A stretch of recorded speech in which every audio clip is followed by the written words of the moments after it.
Merci Monsieur le Président. Donc, je vais donner quelques éléments introductifs. La substance viendra après avec les exposés de nos collègues et amis. Et d'abord dire un petit mot sur le pourquoi de cette année de l'agriculture familiale et le comment. Le pourquoi, eh bien, l'origine est à trouver dans la crise de 2008 et dans les mouvements, disons, spéculatifs sur les marchés, notamment du marché foncier, qui évidemment ont inquiété fortement les agriculteurs familiaux notamment, et les ONG et un certain nombre d'acteurs. Donc ces différents acteurs, familles d'acteurs, se sont un peu regroupés pour, derrière l'étendard de l'agriculture familiale, particulièrement pour faire face à l'entreprise agricole, la vraie, au sens des capitaux extérieurs, du management salarié ou du travail salarié. Et donc une campagne est née sous l'étiquette d'une association assez petite espagnole qui s'appelle le Forum mondial de l'agriculture. Donc ça marchait comme souvent avec les acteurs de la société civile. Il y a eu des campagnes, des signatures, un consortium s'est créé avec plus de 500 organisations et finalement ont convaincu l'un des gouvernements, en l'occurrence celui des Philippines, d'introduire la proposition de faire une année internationale dans le jeu diplomatique classique et particulièrement au sein de l'Assemblée nationale des Nations Unies. Donc le mouvement a démarré vers 2008. Il a abouti par un vote des Nations Unies, l'Assemblée générale des Nations Unies fin 2011, le vote disant qu'on allait dédier l'année 2014 à l'agriculture familiale. Donc c'est ça, grosso modo, la manière, le pourquoi et le comment de ce qui nous réunit aujourd'hui, cette année internationale de l'agriculture familiale. Alors moi, je vois trois objectifs principaux à cette année. Le premier, c'est de lutter contre le discrédit persistant qui porte sur les paysans, disons, et notamment la petite agriculture, l'agriculture paysanne, l'agriculture familiale. Et ce discrédit est d'autant plus fort que les paysans sont majoritaires, sont nombreux.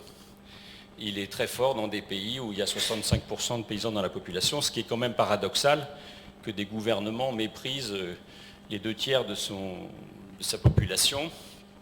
Et donc, je pense que là, il y a une tâche pour les organisations de producteurs, de défense, de faire reconnaître leur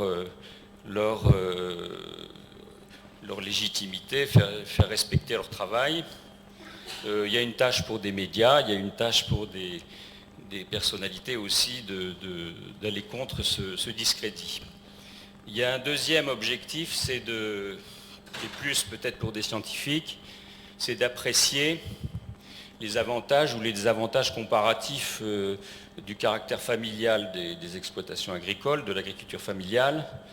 Il ne s'agit pas de célébrer de manière aveugle un statut au fond d'agriculture familiale.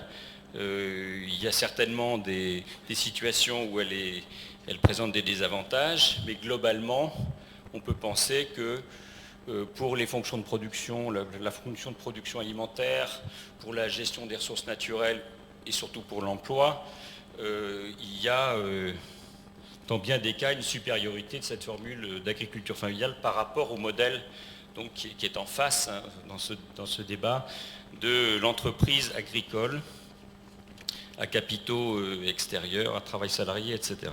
Donc ça, c'est un travail de mesurer. Je pense que nos collègues du CIRAD ont contribué largement à ce débat à travers un rapport très important qu'ils ont fait, dont ils vont nous parler pour cette année de l'agriculture familiale.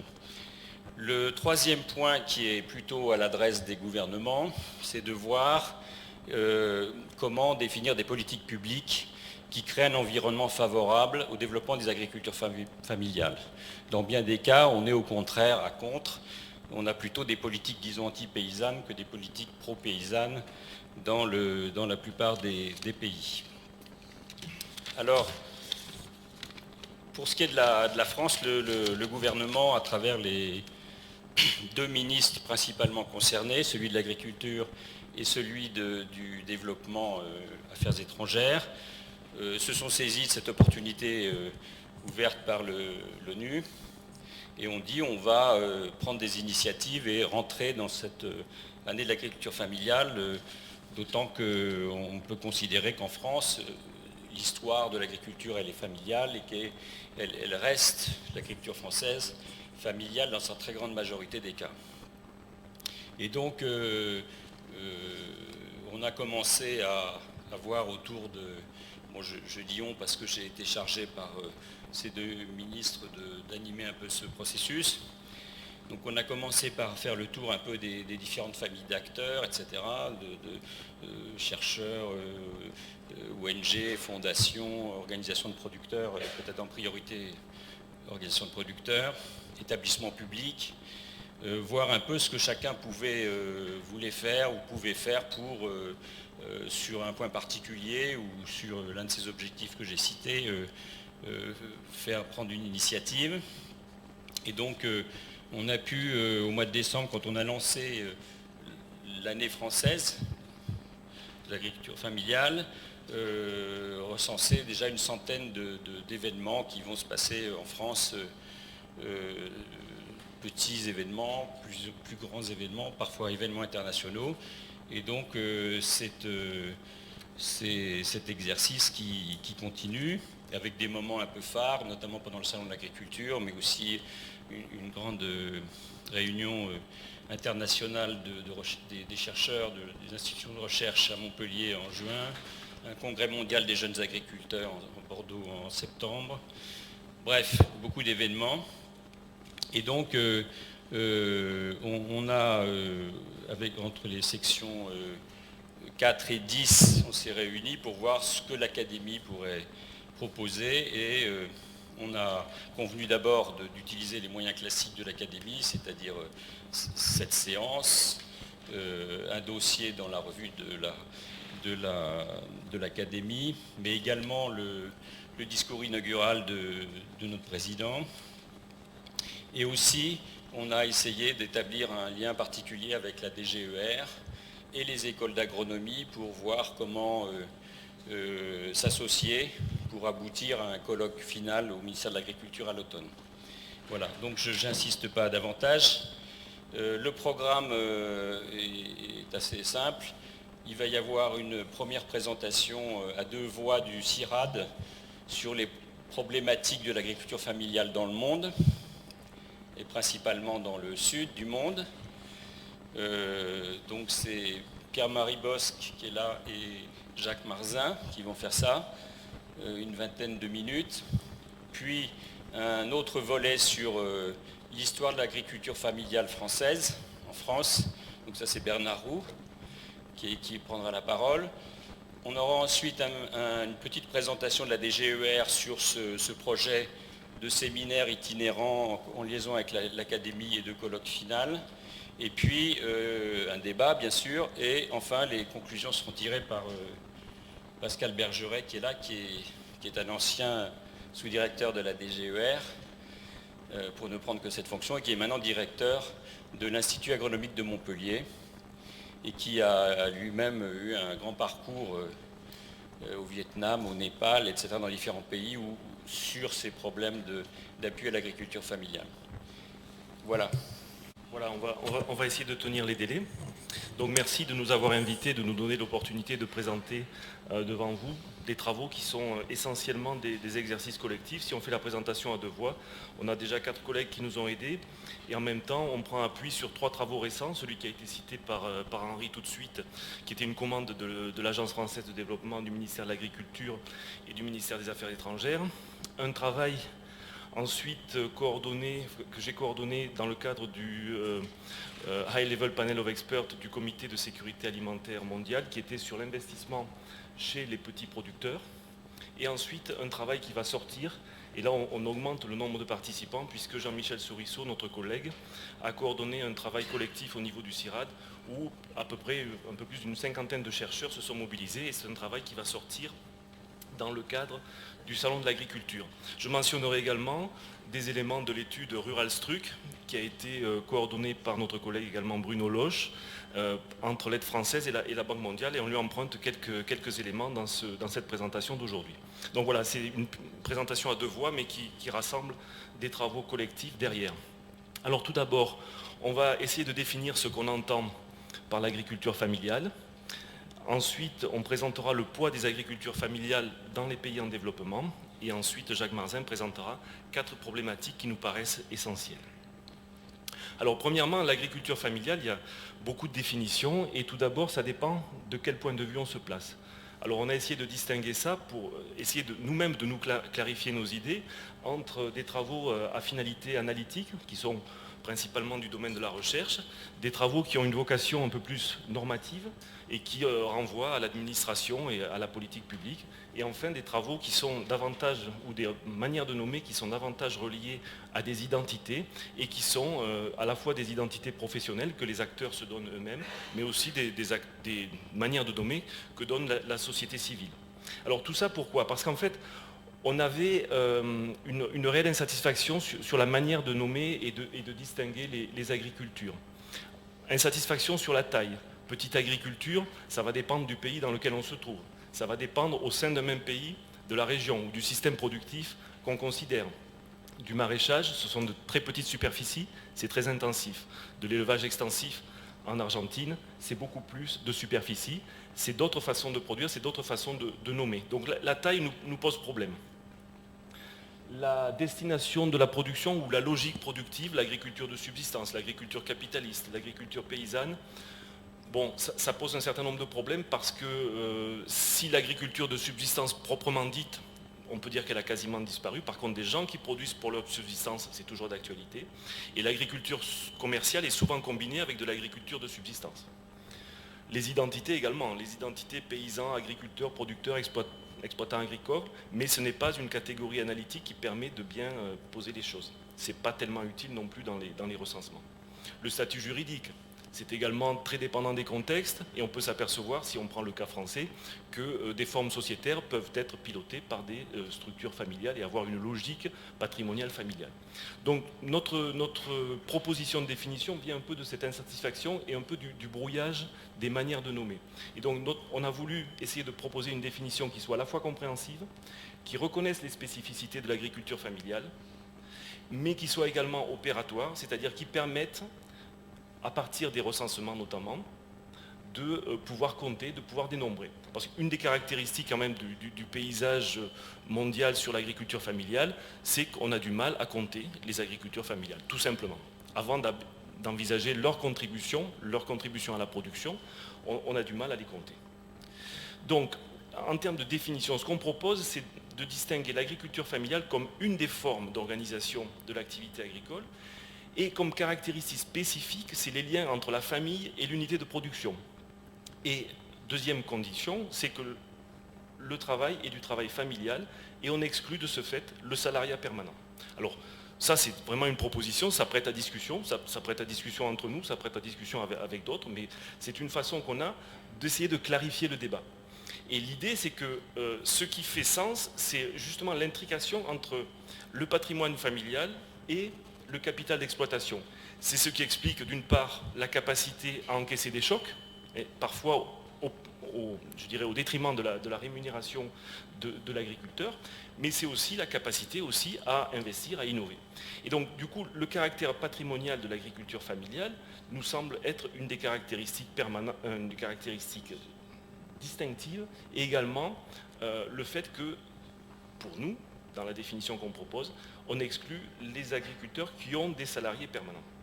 Alors, ça nous conduit à avoir deux polarités d'organisation, d'un côté les agricultures familiales et de l'autre les agricultures d'entreprise, avec un gradient de situation qui nous conduit à distinguer des formes d'entreprise, des formes patronales et des formes familiales.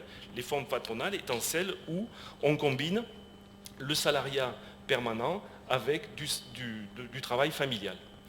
Du côté des formes entrepreneuriales, on a du travail exclusivement salarié, depuis le management jusqu'aux ouvriers. Par contre, dans les formes familiales, selon notre définition, on exclut le salariat permanent. On voit que d'autres critères peuvent rentrer en ligne de compte, le capital, le management, l'autoconsommation, mais ces critères-là, si on les passe, je dirais, au crible de la diversité des situations, au niveau national, mais aussi au niveau international, on s'aperçoit que c'est moins stable comme manière de distinguer que le critère du travail.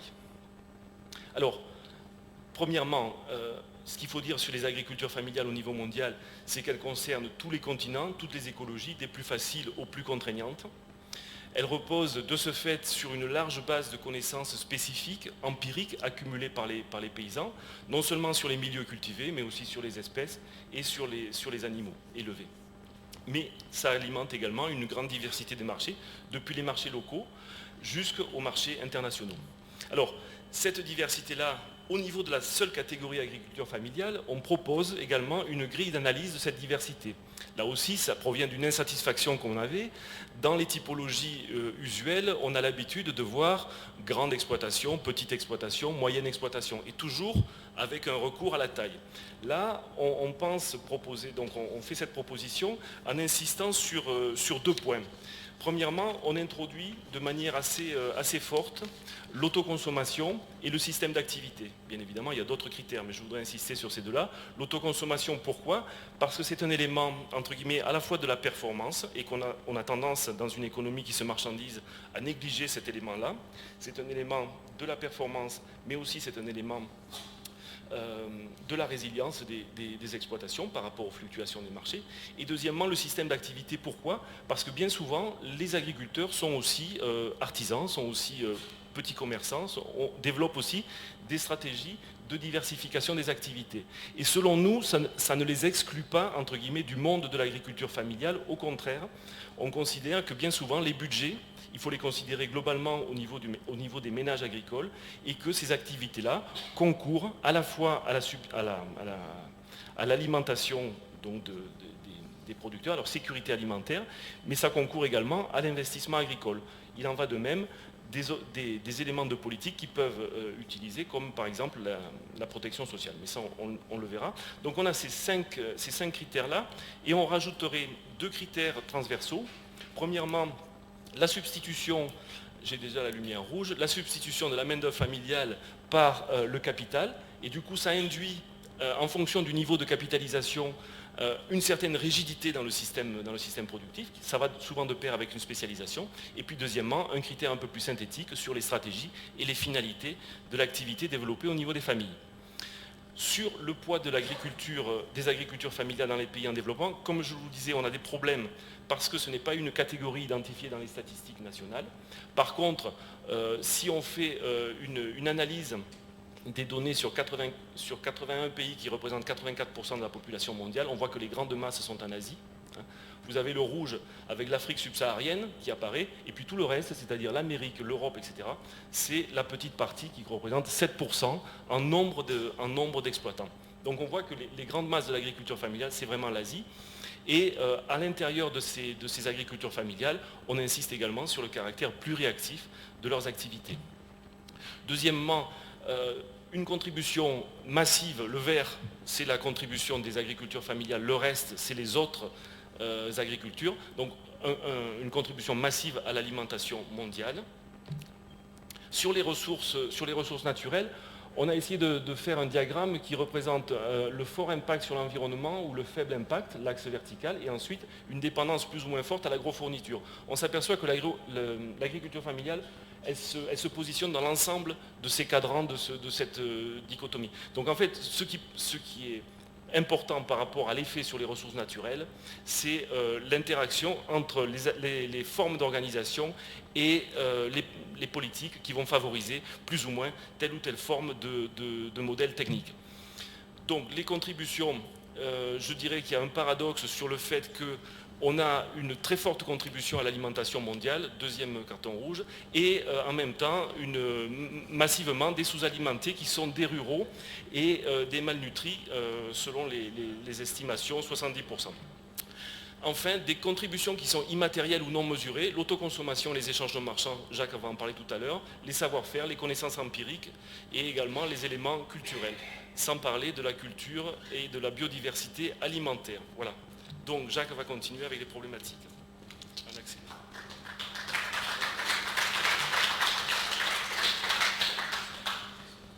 Merci.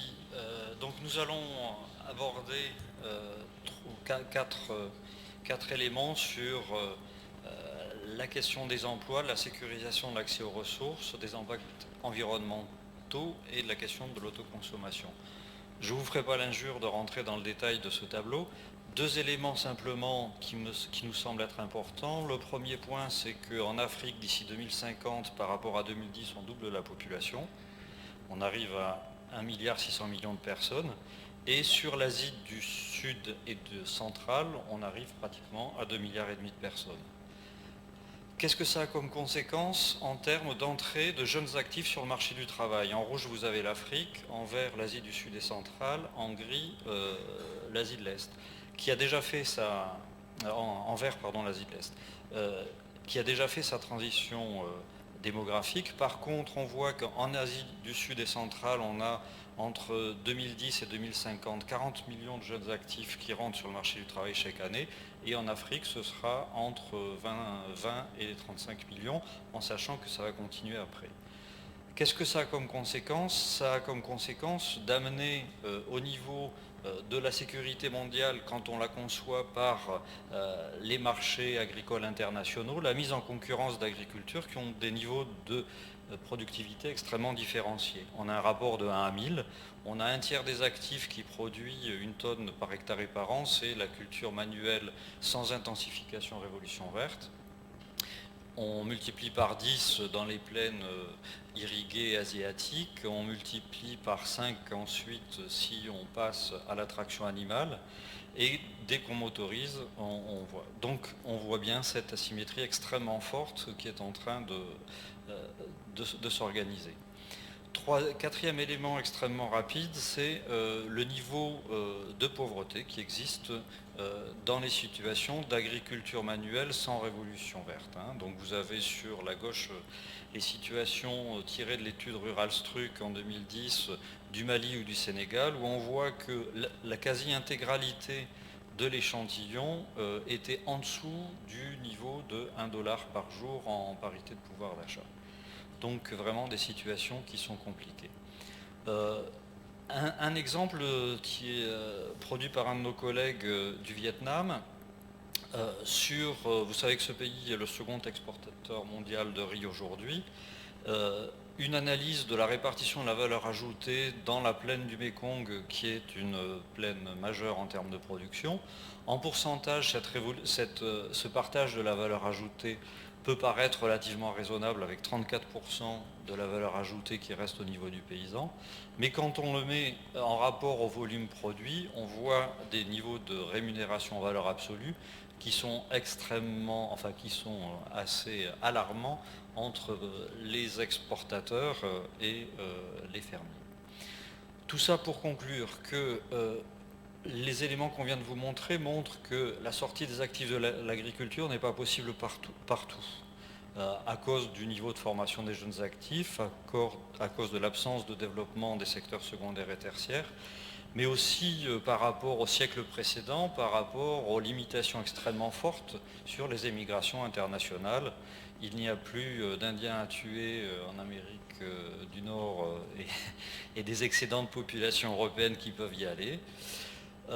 Deuxième élément, l'augmentation de la productivité du travail qui a été le cœur de l'intensification de la révolution verte bute dans les zones où la croissance démographique, la pression démographique continue à augmenter, ne permettra pas l'augmentation de la taille des exploitations. L'intensification par les intrants a, notamment dans les plaines rizicoles asiatiques, atteint des limites en termes environnementaux. et on a vu que la valeur ajoutée au niveau des producteurs était faible dans les filières longues d'insertion sur des marchés à faible valeur ajoutée. D'où la nécessité d'une croissance agricole et agroalimentaire intensive en emploi. Deuxième point sur les ressources, la ressource foncière essentiellement. Vous voyez que 90% des exploitations de la planète ont moins de 10 hectares et 72% moins d'1 hectare. Si on prend une déclinaison continentale, on voit des situations extrêmement variées avec une Asie qui a encore des exploitations extrêmement petites. Par contre, d'autres continents qui, pour des raisons d'histoire agraire, latifundio, etc., ou de transition économique, ont déjà évolué vers une concentration foncière beaucoup plus forte. Ceci étant, même en Europe, on voit qu'on a 50% des exploitations qui sont encore, qui ont moins de 2 hectares, même si en termes de superficie, évidemment, elles ne concernent que 2,4% de la SAU. Donc sur le foncier, il est clair que cette compétition sur la ressource foncière implique de gérer nationalement les modalités de la concentration foncière entre agriculteurs, d'arbitrer les usages du foncier au niveau territorial entre les activités agricoles et les autres activités, et d'assurer une gouvernance claire des investissements internationaux. Là, je fais référence au land grabbing et aux risques qui peuvent exister d'éviction du foncier sans alternative d'emploi dans les secteurs secondaires et tertiaires. La sécurisation foncière, c'est aussi réfléchir et innover dans l'accès aux ressources communes et développer des alternatives à la propriété privée individuelle. On voit notamment dans des pays comme le Vietnam et la Chine des expériences assez originales sur des droits d'usage sécurisés des baux de carrière qui vont à 30 ou 50 ans, qui permettent de penser d'avoir au travers des droits d'usage des facteurs favorables à l'investissement des familles agricoles. Sur les impacts environnementaux, je pense qu'il est intéressant, quand on parle des problématiques des agricultures familiales dans les PVD, de se dire que les problèmes environnementaux ne sont pas une simple sensibilité occidentale. En Asie, de manière très claire, on a des problèmes énormes dans la riziculture irriguée autour de la pollution des nappes phréatiques, dans les grands deltas. On a aussi des limites à l'intensification liée à la révolution verte, qui nécessitent beaucoup de consommation intermédiaire, des endettements des petits agriculteurs, et notamment, enfin vous avez sans doute suivi ça, des vagues de suicides, etc. Les sociétés civiles des pays du Sud sont aussi de plus en plus sensibles aux questions environnementales. En Inde, il y a des organisations de la société autour de la question des OGM. On trouve aussi ça en Afrique australe, notamment autour de paquets techniques diffusés par de grandes fondations privées. Et les questions de santé publique sont très, très fortement en croissance. Dernier élément, sur l'autoconsommation. Je ne rentrerai pas dans le détail de ce graphique. Vous voyez sur la partie gauche les pays les plus pauvres de l'échantillon de l'étude Rural Struc. En bleu, ce sont la part de l'autoconsommation dans la composition du revenu agricole une fois qu'on en fait un équivalent monétaire. Et vous voyez que dans les zones les plus pauvres, on est à plus de 70% du revenu agricole issu de l'autoconsommation, donc son caractère absolument fondamentale. C'est une réalité mal connue, elle est importante aussi bien en zone rurale qu'urbaine, elle a une importance déterminante pour de nombreux ménages, particulièrement les pauvres, et si on fait un raisonnement en se disant que ces pauvres n'autoconsomment plus, ils deviendraient dépendants du marché alimentaire et auraient donc un impact sur le niveau des prix agroalimentaires relativement fort qui est complètement sous-estimé. En guise de conclusion, et très rapidement, les agricultures familiales ont montré une grande capacité d'adaptation et de résilience. Aujourd'hui, on est dans une situation où on ne peut pas simplement stimuler la production agricole. Il faut avoir des politiques qui sont adaptées à la diversité des situations des agricultures familiales et qui ne soient pas simplement des politiques sectorielles agricoles, mais qui s'articulent bien avec des politiques de développement territorial, social, etc. Quelques idées très rapidement, et c'est ma dernière diapositive. Penser l'augmentation de la valeur ajoutée, non pas simplement sur des marchés de commodités dans lesquels les valeurs ajoutées sont faibles, mais viser les marchés domestiques nationaux et particulièrement l'articulation avec des investissements publics de proximité qui permettent à des agriculteurs de mettre en marché pour les consommateurs qui sont les plus proches d'eux. Voilà, merci beaucoup. Et merci, Monsieur le Président. Monsieur le secrétaire perpétuel, chers consoeurs, chers confrères, Mesdames, Messieurs, je vais développer mon exposé en 6 points que vous voyez ici présentés sur cette première diapositive. Alors je vais d'abord évoquer le débat qui a eu lieu au XIXe siècle à propos de la supériorité supposée de la grande exploitation sur la petite, c'est-à-dire sur l'agriculture familiale. Sauf que pendant ce siècle, ces expressions agriculture familiale, exploitant familial, n'étaient pas vraiment en usage. On disait plutôt cultivateur ou paysan pour les petits exploitants, agriculteurs pour les plus grands. On parlait de petites et moyennes propriétés par opposition à la grande, ou encore de petites et grandes cultures. Et il s'agissait, grâce à ces catégories, de rendre compte de la diversité de l'agriculture française, de la coexistence d'exploitations de dimensions très diverses. Les unes de superficie minuscule, trop petites pour faire vivre une famille, d'autres de superficie assez grande pour occuper les bras familiaux, et encore les grands domaines exploités grâce à des salariés. Alors pendant ce siècle, le 19e, oui, je vous précise que la perspective historique qu'a évoquée Jean-Marc Boussard va se résumer à 2 siècles, le 19e et le 20e. Donc pendant ce siècle, le 19e, un débat a lieu face à cette diversité sur l'intérêt pour la nation de la petite culture ou de la grande culture, c'est-à-dire, dans les faits, de l'agriculture familiale ou de l'agriculture capitaliste. Alors, héritier des physiocrates, fasciné par l'exemple anglais, un courant prône la grande exploitation, qui serait la mieux à même d'adopter le progrès technique et de produire des aliments à bas coût dans l'intérêt de l'industrie et des citadins. Les professeurs reconnus d'économie rurale, que sont Léonce de Lavergne, Édouard Lecouteux, en font partie.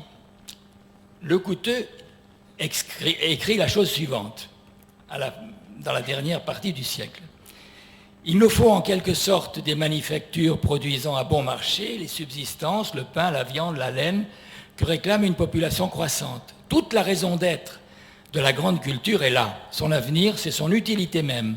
C'est la puissance de ses moyens d'action. C'est le perfectionnement des machines.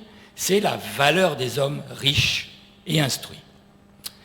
Or, un autre courant soutient la petite culture, qui est considérée comme supérieure en ce qui concerne la production par hectare, donc favorable à la satisfaction d'une demande alimentaire croissante et qui, avance-t-on, est conforme au génie de la France.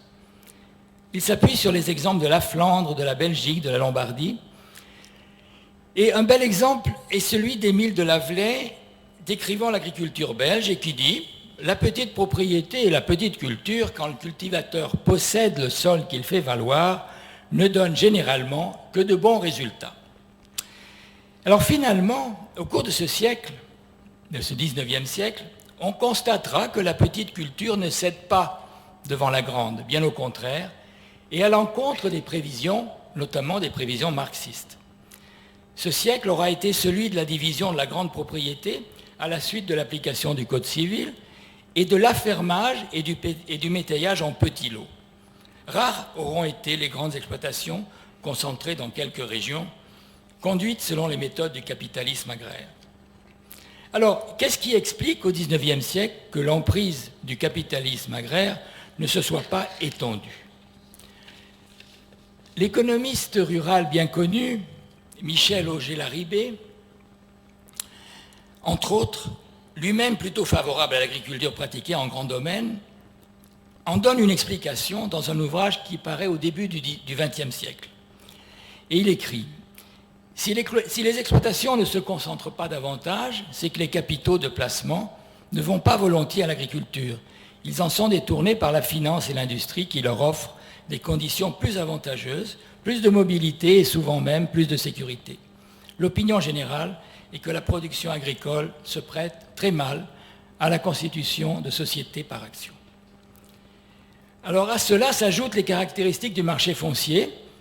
En effet, constituer un grand domaine à partir d'achats de terres relève de la gageure, car ce qui est disponible sur le marché, ce sont de petites parcelles disséminées et d'un coût élevé, car les petits et moyens paysans se font une concurrence très forte. Ensuite, la question de la main-d'œuvre est devenue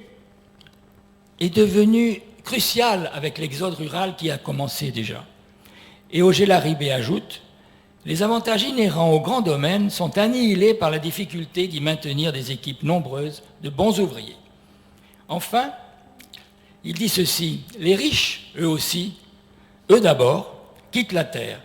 Ils courent à la ville pour y trouver leur plaisir, la fortune, des fonctions considérées, des situations avantageuses, des écoles, des musées, des salons et des théâtres. On comprend donc pourquoi les grands propriétaires pratiquent le fermage et le métayage, généralement par petits lots, plutôt que de le faire valoir direct en grand domaine. Alors en 1892, sont recensés en France 1 million de fermiers et près de 350 000 métayers. Le deuxième point que je voulais évoquer, c'est vous donner quelques informations sur la structure agraire et la société agraire française à la fin du XIXe siècle. Alors, le premier recensement assez fiable auquel on fait référence habituellement, c'est celui de 1892, qui révèle une structure agraire concentrée, avec des exploitations de plus de 40 hectares, considérées comme grandes à l'époque, qui couvrent plus de 40% des superficies. Et on trouve dans cette agriculture et cette société rurale, cette société agricole, un très grand nombre de paysans et salariés pauvres. C'est ce point sur lequel je veux insister. Donc, recenser 5 700 000 exploitations, c'est un nombre important, mais peu d'exploitations considérées comme grandes, celles de plus de 40 hectares ou celles qui sont moyennes. Et on peut considérer que sur les 5 700 000 recensés, 900 000 environ, donc, emploient de la main-d'œuvre salariée. Et nous sommes en présence d'une société où pullulent les petites exploitations, 2 200 000, et les très petites, celles qui sont quand même recensées comme exploitations à moins d'1 hectare, et qui sont 2 200 000, et 2 600 000 pour les petites de 1 à 10 hectares.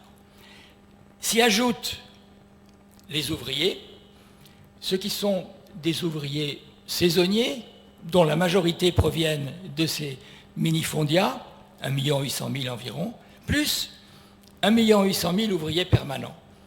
Donc un total d'ouvriers qui participent à l'activité de ces exploitations, dont la majorité sont familiales, mais qui n'emploient pas de main-d'œuvre, donc 3 600 000 travailleurs, salariés en permanence ou saisonniers, et qui contribuent au travail des moyennes et grandes exploitations. Alors, ces lopins minuscules qui sont si nombreux et qui atteignent au maximum 1 hectare, donc, et qui sont en général labourés à bras ou au mieux grâce à l'attelage du voisin, sont en fait, ces lopins sont en fait la base de la reproduction de la main-d'œuvre salariée qu'utilisent les exploitations grandes et moyennes lopins sur lesquels se reproduisent donc ces familles. Alors en résumé, je dirais que l'agriculture française a été au cours du XIXe siècle une immense fabrique de familles pauvres, voire misérables. Et dans cette structure agraire hétérogène et hiérarchisée, constituée de groupes sociaux interdépendants, la force de travail humaine est essentielle, même si la mécanisation commence à prendre une réelle importance à la fin du siècle. Troisième point, l'exploitation familiale au début du XXe.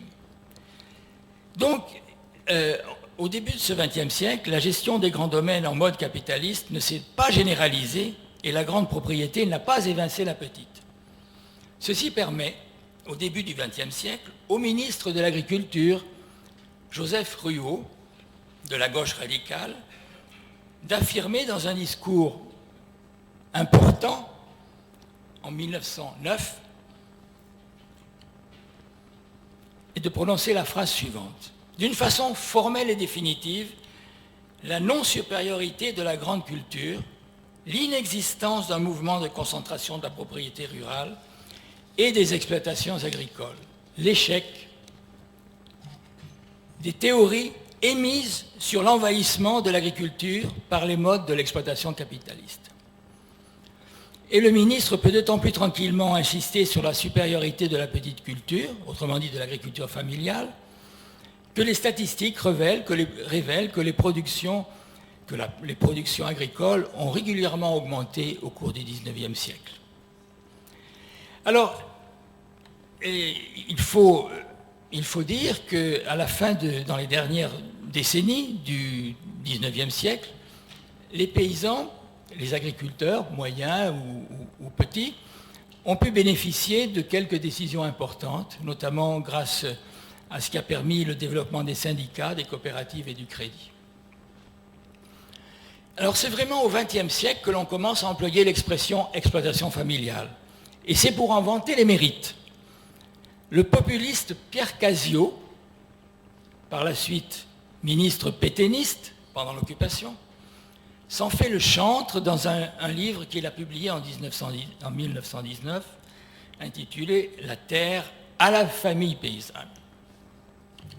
Donc voici une définition, selon Caziot, de ce qu'est une exploitation familiale. Il faut entendre par exploitation familiale ou paysanne une exploitation rurale dont l'étendue correspond à ce qu'une famille normale peut cultiver par ses propres moyens sans salariés. Cette étendue est réglée comme minimum et comme maximum par ce qui est nécessaire pour donner à la famille paysanne une occupation constante tout en ne dépassant pas ses possibilités de travail. Alors, écrit un quart de siècle plus tard, à la fin de la Deuxième Guerre mondiale, Les paysans, qui est un ouvrage de Louis Chevalier, reprend à peu près la même définition en ajoutant qu'on peut concevoir une exploitation familiale comportant du salariat. Et il dit la possibilité de la présence de salariés, un ou deux, comme cela arrive souvent. Alors dans les faits, cette agriculture familiale idéalisée renforce sa présence relative entre les deux guerres, du fait de l'exode des minifondières et des très petits paysans. Alors l'appel de l'industrie, de la fonction publique, des travaux d'infrastructure, la mécanisation agricole et le début de la motorisation sont passés par là. Et globalement, le nombre total d'exploitations diminue très rapidement. Ainsi, alors que le capitalisme continue à se développer en France, l'agriculture reste à majorité familiale et malgré l'exode, constituée encore de beaucoup de petites exploitations après la Seconde Guerre mondiale. Notre réputé et regretté agronome René Dumont en donnera une remarquable description grâce à des enquêtes qu'il réalisera à la fin des années 40.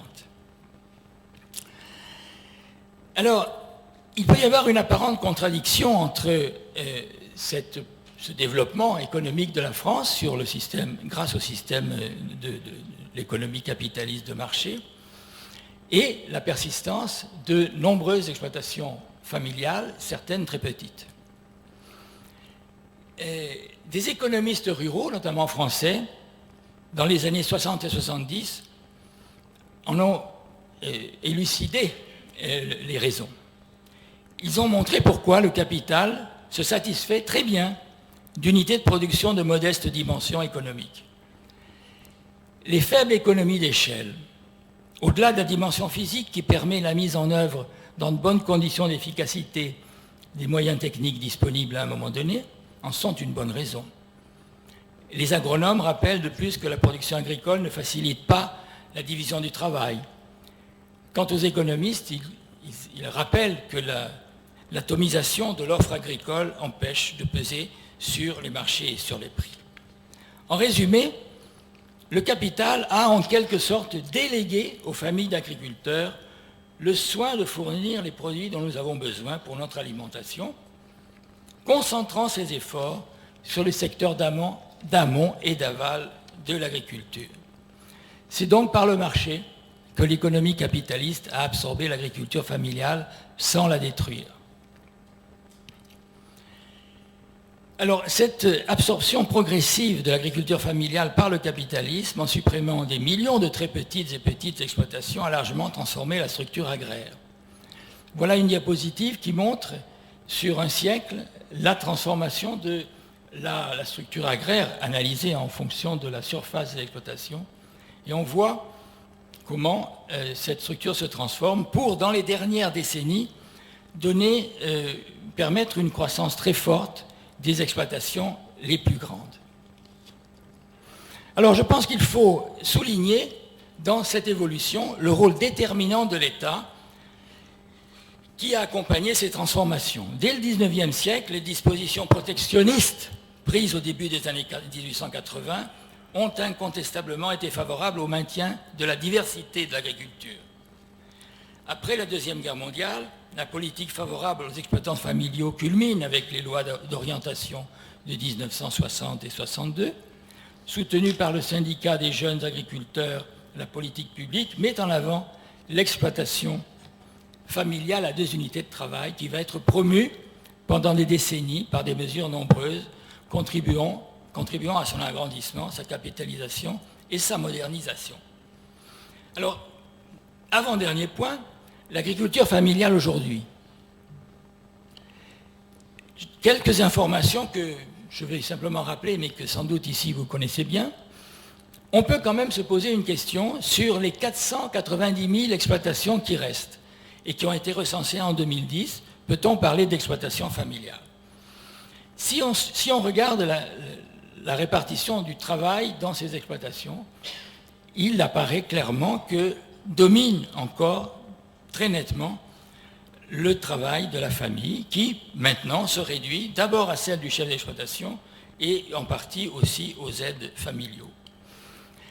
Si on regarde maintenant ces exploitations sur un autre angle, celui de la capacité de production que utilise le ministère de l'Agriculture pour classer en 3 groupes, petites, moyennes et grandes, on s'aperçoit que cette agriculture française se divise à peu près par tiers entre ces 3 catégories. Et ce qui apparaît d'une manière assez flagrante, c'est que les petites sont vraiment petites. Si on regarde leur surface, leur production brute standard, qui est le critère économique, et la force de travail, on s'aperçoit que ces exploitations sont, par exemple, 30 fois plus petites en termes de capacité productive, qu'elles ne représentent qu'une demi-unité de travail et qu'elles sont d'une moyenne de 10 hectares. Alors, est-ce qu'on ne pourrait pas dire qu'il y a là une filiation avec les très petites exploitations du XIXe siècle, ces microfondia dont les détenteurs à l'époque devaient chercher à l'extérieur les revenus indispensables à leur subsistance. Quant aux 150 000 exploitations moyennes, l'autre tiers, elles sont clairement familiales et satisfont d'un peu plus près la première définition qui a été donnée par notre ancêtre Casio. Et quant aux plus grandes, on peut quand même difficilement dire qu'elles sont capitalistes, dans la mesure où, encore chez elles, la part du travail familial est dominante. Alors, comme le temps presse, je vais conclure en vous donnant ce qui me paraît important pour tirer les enseignements de cette histoire agraire que j'ai brossée très rapidement devant vous. Premièrement, je pense qu'il faut retenir que la famille est restée, dans toute cette période, sans discontinuer, et y compris dans la période actuelle, au centre du dispositif productif agricole national. Le capital préférant déléguer la production alimentaire aux agriculteurs familiaux plutôt que de s'en charger lui-même. Deuxièmement, je crois qu'il faut remarquer que l'exploitation familiale a montré une grande plasticité, qu'elle s'est adaptée en continu à l'injonction de l'économie de marché et avec l'aide des politiques publiques, elle est passée d'un État dominé par la force de travail humaine à un État structuré autour du capital d'exploitation. Et ce qui est remarquable, c'est que cette adaptation a permis l'augmentation de la dimension économique des exploitations et une croissance extraordinaire de la productivité du travail familial, faisant passer le taux des actifs agricoles de 60% à 3% en deux siècles, tout en constituant la France comme puissance agricole majeure. Encore, on peut souligner que les évolutions constatées au cours des décennies récentes accentuent la diversité des exploitations familiales en France. Le modèle hypercapitalisé, hyperintensif et standardisé, majoritairement développé, étant remis en cause, sont apparues des formes nouvelles de production en rupture avec ce modèle agricole et plus largement avec le modèle économique dominant. Et finalement, de considération, cette longue évolution n'a pas fait disparaître l'hétérogénéité économique des exploitations. Comme au XIXe siècle, il existe des exploitations familiales petites et pauvres à côté d'exploitations familiales grandes et riches. Cette invariance structurelle étant le produit de la constance de notre système économique fondé, jusqu'à ces derniers temps, sur un capitalisme plutôt protecteur en matière agricole par le biais des politiques publiques, mais de plus en plus exigeant en matière de compétitivité. Et pour se rapprocher de la toute dernière période, les dernières évolutions des politiques publiques et des marchés mondialisés contribuent à la concentration de la structure agraire sans provoquer pour autant une large pénétration des formes capitalistes de production. Malgré ces tendances lourdes, la faible incidence des économies d'échelle, la difficulté de constituer des exploitations de grande superficie et le coût de la force de travail laissent penser que l'exploitation familiale est loin d'être condamnée en France. Je vous remercie.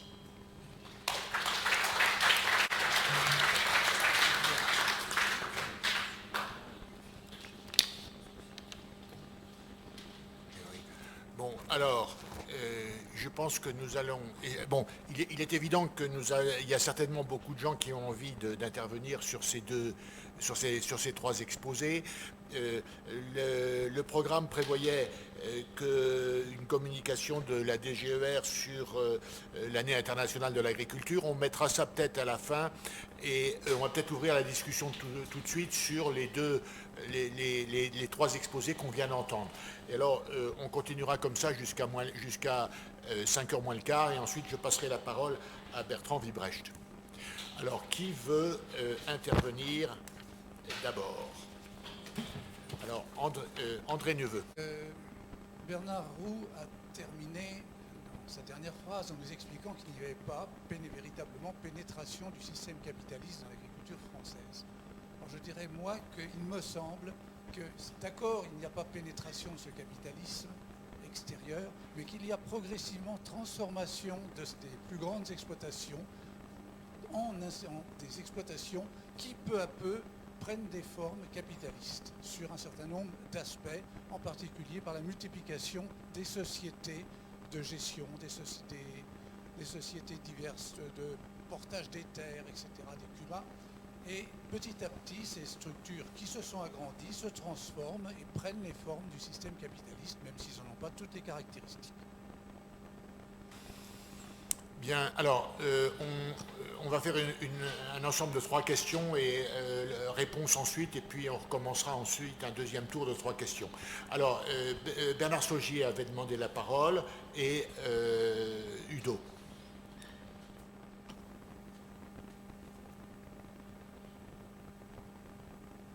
C'est une question aux premiers orateurs sur les possibilités de développer de la main-d'œuvre dans les exploitations qui font moins d'1 hectare dans les pays en voie de développement. Alors, ils ont indiqué que ce n'était pas forcément agricole parce que l'augmentation de rendement était souvent déjà très, très difficile à atteindre. Ça dépend des pays, bien sûr, mais aussi par transformation donc, de type agroalimentaire. Est-ce qu'on pourrait avoir des exemples? Bien, Monsieur Udo, et puis ensuite Loya, et puis ensuite Madame, pardon, ensuite derrière, voilà. Bon, d'accord, ok. Oui, présentez-vous puisque vous savez que nous sommes télévisés, Bon, donc présentez-vous afin qu'on sache. Joseph Udo, 4e section, juriste. Je voudrais poser 2 questions. Une au premier orateur qui dit que dans la définition de l'exploitation familiale, on doit exclure les salariés permanents. Maintenant, je pense à une jurisprudence du comité d'agrément national d'agrément des GAEC qui avait refusé l'agrément pour une exploitation de Gerberas en Provence parce qu'elle a utilisé plus de 12 salariés saisonniers. Bon, ça c'est la question, je voudrais savoir si ça correspond à la définition qu'il nous a donnée de l'exploitation familiale.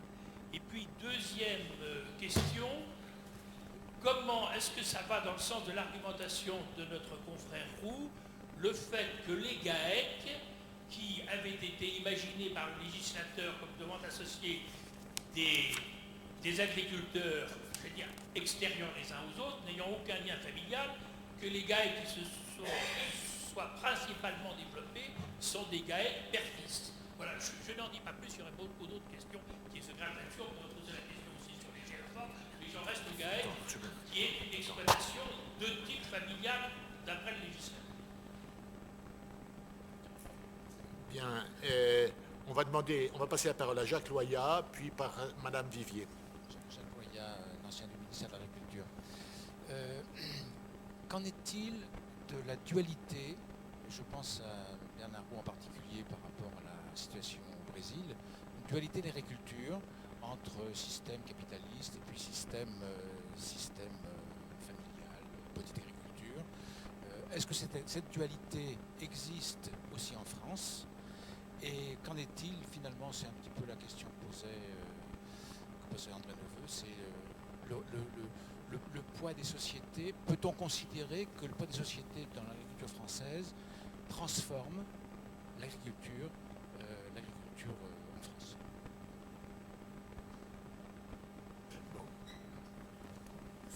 Nadine Vivier, section 4.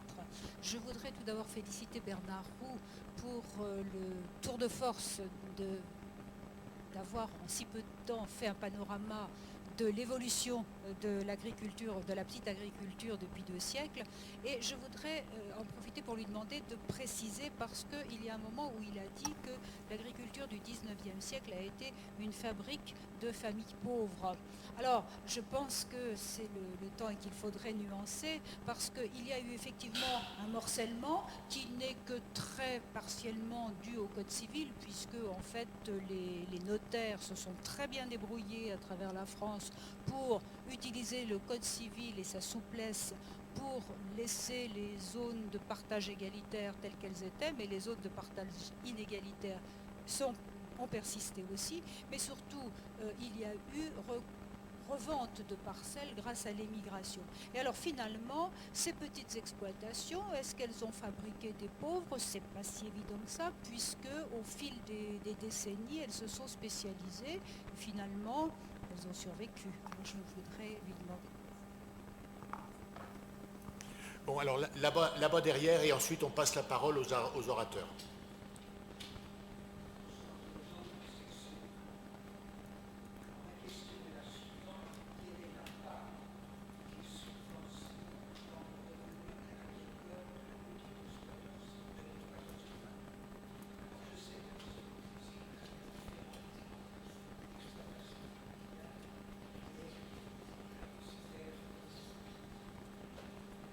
Bien, voilà beaucoup de questions. Alors on va faire un tour de réponse de la part des orateurs. Qui veut intervenir le premier?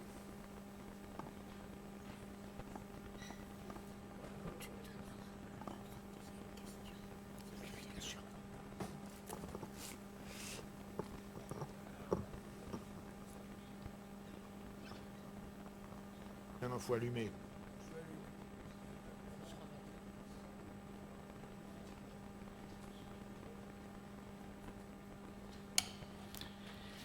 Oui, la première question posée par André. Si j'avais eu 10 minutes de plus, j'aurais nuancé ma pensée et je n'ai pas pu le faire parce que nous avons 20 minutes. Et j'aurais dit que la situation actuelle de l'agriculture en France est loin d'être monolithique. J'ai évoqué sa diversité, cette espèce de constance dans le temps de la diversité de notre agriculture. Moi, je dirais même qu'elle va en croissant, la diversité. Et elle va en croissant parce qu'il existe, certes, des nouvelles choses qui peuvent aller vers les formes capitalistes de production, mais il existe aussi de nouvelles formes qui, je dirais, redorent le blason de l'agriculture familiale. Les jeunes qui s'installent précairement et qui, par les circuits courts ou pas d'ailleurs, s'efforcent de travailler eux-mêmes leur terre et qui sont de purs agriculteurs familiaux. Donc il y a une grande diversité. Alors je ne vais pas pour autant nier, loin de là, que dans la partie des grandes exploitations, il n'y a pas des formes qui vont vers des méthodes capitalistes. J'ai bien dit, et je crois là-dessus que quand même les travaux de nos collègues économistes et sociologues ruraux, il y a 30 ans, ont bien éclairé ce que veut dire le rapport entre l'agriculture familiale en France, mais en général dans les pays développés, et le capitalisme. Le terme d'absorption, que je pense que vous connaissez, me paraît très bien fonctionner. Alors, on est peut-être dans une phase où, en effet, par des chemins détournés, le capitalisme en tant que mode de production, c'est-à-dire où les gens qui détiennent le capital font travailler des salariés, est en train de reprendre pied et peut-être d'augmenter sa présence. Alors, j'aurais pu évoquer ce qui a été décrit il n'y a pas très longtemps dans des ouvrages et dans des articles et dans des conférences par nos collègues Bertrand Hervieux et François Purseigle, qui parlent d'agriculture de firme par délégation, et qui est un phénomène très, très intéressant du point de vue de cette problématique, où l'on voit se réunir des exploitations sous la houlette de quelqu'un qui fait l'exploitation d'un très grand nombre d'hectares, qui peuvent dépasser plusieurs milliers, bien que le propriétaire ou l'exploitant, en tout cas, il était peut-être locataire, reste nominalement détenteur par exemple, des DPU, des subventions. Alors, donc il y a des méthodes de ce genre. Et puis il y a, sans doute, une partie de concentration effective. Et là, on ne peut pas le nier. Bien sûr qu'il existe à la fois des exploitations de cultures très intensives ou même des agricultures d'exploitation telles que les céréales, par exemple, qui concentrent des moyens de production importants et qui donc demandent la participation de nombreux salariés. Mais ça reste marginal en nombre. En nombre. Maintenant, en poids économique, évidemment, la place relative devient de plus en plus importante. Donc, je pense qu'André a bien fait de rappeler ces situations et je le remercie parce qu'il fallait qu'on puisse parler de cela et de montrer que on va dans ce sens. Dire que ça va devenir la forme généralisée sur l'ensemble du territoire français, là on peut faire de la prospective et peut-être se demander si c'est faisable, si c'est probable. Je dirais que ce n'est pas probable. Alors, dans la même perspective de l'agrandissement des structures, la question sur les GAEC, en effet, apporte de l'eau au moulin de la permanence de ce qui est familial. L'idée du législateur était extrêmement intéressante et utile. Cependant, les exploitations qui se sont rassemblées sous les formes GAEC restent quand même de type familial, en effet, et très souvent même, on a constitué, ce que vous savez, c'est des GAEC père-fils, c'est-à-dire au sein de la même famille, le père et le fils qui se constituent en exploitant. Comment ? Les parents et les enfants. De quel genre, je vous laisse la décision. Alors, j'en ai pas fini avec le capitalisme, puisque Jacques Loyat demande ce qu'il en est du dualisme. Mais ce que j'ai dit auparavant, sur l'hétérogénéité et la diversité de notre agriculture, va un peu dans le sens de l'affirmation. Moi, je pense qu'il y a une constitution, j'allais dire une aggravation, je ne sais pas s'il faut dire aggravation, mais augmentation du dualisme dans une agriculture comme la France. Les petites exploitations, qui sont extrêmement nombreuses, le tableau que j'ai montré et qui faisait état de ces 3/3 approximativement, montre qu'il existe encore 1/3 d'exploitation petite. Petite au sens économique, elle pèse peu de choses, certes, au plan macroéconomique du secteur agricole. Elles pèsent peu, mais elles sont nombreuses. Alors que va-t-on en faire ? C'est eux ce sont ces exploitants, ces petits exploitants qui le diraient. Je crois que pour la plupart d'entre eux, il s'agit de rester encore dans l'agriculture, même si une partie d'entre eux sont maintenant au revenu de solidarité active. Ils sont reconnus comme pauvres, et même comme très pauvres, ils touchent le RSA. Bon, ils ne sont pas les majorités, mais ils sont là. Donc, entre ce qu'on a dit sur le capitalisme qui essaye de prendre pied et les tout-petits, moi je dis oui, on est dans une agriculture qui se dualise. Je termine. Oui, je ne peux pas terminer tout de suite. Il y a la question historique sur les petites, sur ma définition, qui était une définition un peu provocante, que l'agriculture française, au XIXe siècle, a surtout produit des pauvres, des familles pauvres. Ça, c'est la réalité statistique, basée sur les dimensions de l'exploitation. Bien sûr, il y avait, par exemple, en termes d'hectares, des petits exploitants autour de la région parisienne, dans la région parisienne, autour de Paris, qui apportaient les fruits et légumes à la capitale, et qui étaient sur 1 hectare, et qui devaient avoir un revenu tout à fait correct, et n'étaient peut-être pas du tout parmi les pauvres, certes. Donc il y a cet aspect-là. Ensuite, qu'est-ce qui a produit les petites exploitations? Certes, ce n'est pas que le Code civil, là j'en prends acte, c'est une réalité. Il y a beaucoup d'autres facteurs qui peuvent expliquer cela. Mais enfin, la statistique, si on admet que le recensement était correct, c'est qu'il y a bel et bien une majorité de toutes petites exploitations. Et voilà. Et la part des subventions, ben, elle est, vous savez, en France, si on regarde une moyenne sur l'ensemble des exploitations françaises, la part des subventions, c'est 40% à peu près. 40% du revenu des agriculteurs, il y a des doutes sur le 40%, je ne sais pas, sur l'ensemble des exploitations. C'est peut-être la moitié. Hein, ce qui permet aux agriculteurs de vivre, c'est-à-dire leur revenu, pour la moitié provient des subventions.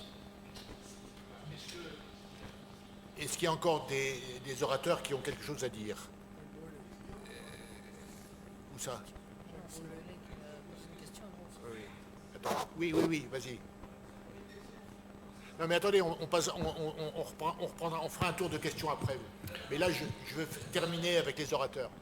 Voilà, oui, il y avait une question sur la définition qu'on prend donc de l'exploitation familiale en excluant les salariés permanents. Évidemment, au-delà d'un certain nombre de salariés temporaires, hein, en volume, on a le même effet, je dirais, structurel sur la nature de l'exploitation.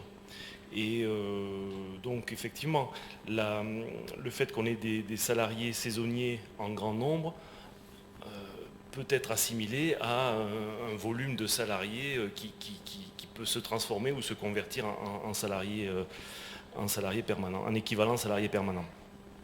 Ensuite, sur la notion du GAEC, bon, Bernard Roux a répondu, c'est bien évidemment que la forme sociétaire n'est pas un indicateur de la gestion de l'exploitation. On a multiples exemples en France, les GAEC en sont l'illustration parfaite, que la forme sociétaire n'est pas en soi un indicateur sur le fait qu'on va avoir une gestion, je dirais, où la rationalité d'entreprise, où la rationalité de recherche de profit va dominer par rapport à une rationalité, je dirais, d'exploitation familiale, où on a justement la combinaison entre une rationalité économique d'un côté, mais aussi une rationalité patrimoniale.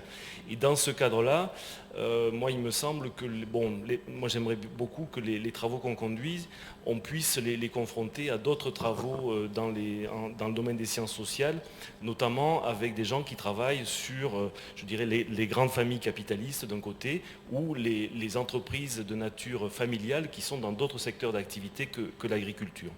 Voilà. Il restait une question sur les exemples de situations où l'agroalimentaire peut créer des emplois. Deux exemples dans des régimes très différents. En Thaïlande, dans début des années 90, il y a eu une politique de création d'industrie agroalimentaire au niveau villageois, une politique un village, une industrie agroalimentaire, avec des subventions publiques, soit pour des artisans agroalimentaires, soit pour des organisations de producteurs, pour transformer les produits locaux. En Chine, à partir des années 70, il y a eu une politique d'investissement par les communes populaires sur la création d'entreprises agroalimentaires qui, lorsqu'elles arrivaient au point mort économique de rentabilité, étaient privatisées, vendues, et ces capitaux permettaient de créer une nouvelle société agroalimentaire. Donc oui, effectivement, il y a des exemples de réussite, de création d'emplois dans l'agroalimentaire qui permet effectivement de résoudre le défi de l'exode agricole, mais pas forcément rural, dans les très petites structures. Alors, Jacques Brulé avait demandé la parole, ensuite Jeanne Gros-Claude et ensuite Philippe Lacombe. Ah non, il y a Foulon aussi, oui. Merci. Juste un point pour souligner les orateurs. Je ne vous ai pas entendu parler du foncier, du coût du foncier et de la transmission des exploitations. Moi, je considère que c'est un facteur important dans la limitation de cette agriculture familiale. Il me semble que la transmission de l'exploitation me semble aujourd'hui le facteur limitant principal au maintien de ces agricultures familiales. Merci. Philippe Lacombe, oui. Non, pardon, Oui, j'ai bien entendu les intervenants caractériser l'agriculture familiale par rapport aux autres modes d'agriculture, capitalistes, industriels et autres.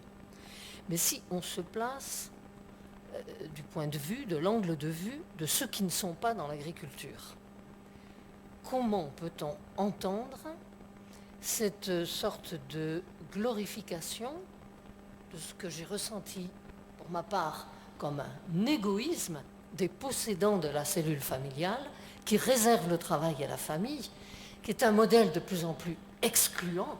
Est-ce que c'est tolérable dans nos sociétés avec de plus en plus de précaires, de dépossédés, de gens qui n'ont aucun moyen de production? Donc vous allez les vouer à être les serfs de l'agriculture capitaliste au mieux? Je suis un peu étonnée de ce manichéisme excluant et que l'on semble considérer comme une solution d'avenir à soutenir au point d'en faire une année mondiale et beaucoup de manifestations. Moi, je voudrais qu'on me réponde à ça comme si j'étais un précaire urbain n'ayant aucun accès à l'emploi et à l'autoproduction.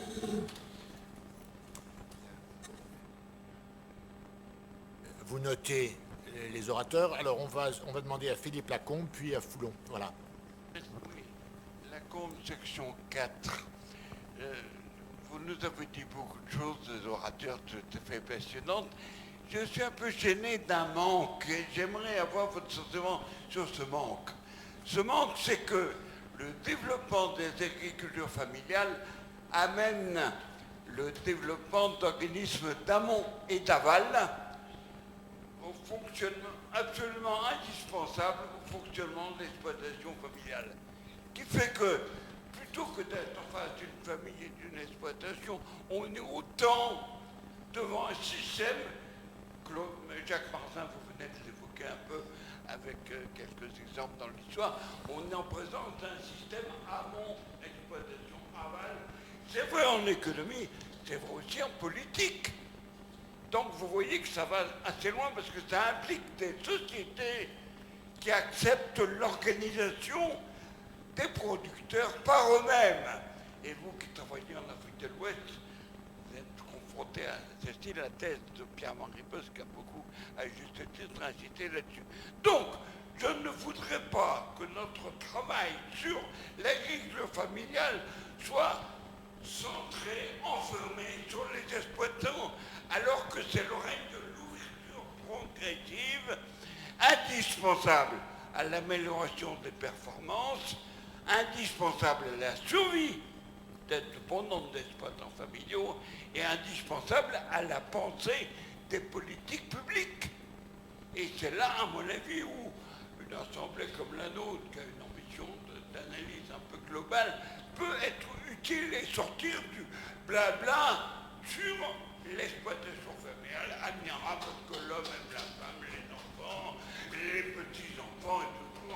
Vous connaissez ce discours tenu par les républicains, Gambetta, ou bien sûr par l'Église catholique. Mais moi, c'est pas ce qui me mobilise le plus dans cette affaire. Alors j'aimerais, je crois que vous allez être d'accord avec moi, mais ça m'intéressait d'avoir votre sentiment là-dessus. Merci. Bien, Foulon. Tu présentes. On se présente. Je suis issu du milieu horticole, naturellement. Ma question va aller, je voudrais savoir, parce qu'il faut toujours se méfier des statistiques, je voudrais savoir, un ciriste, par exemple, qui se trouve en centre-ville, voire à côté avec une jardinerie, je voudrais savoir comment c'est calculé, quoi, parce que tout le monde réclame de la justice sociale, et là, ça change la donne. Bien, alors Luc Guyot. Oui, merci.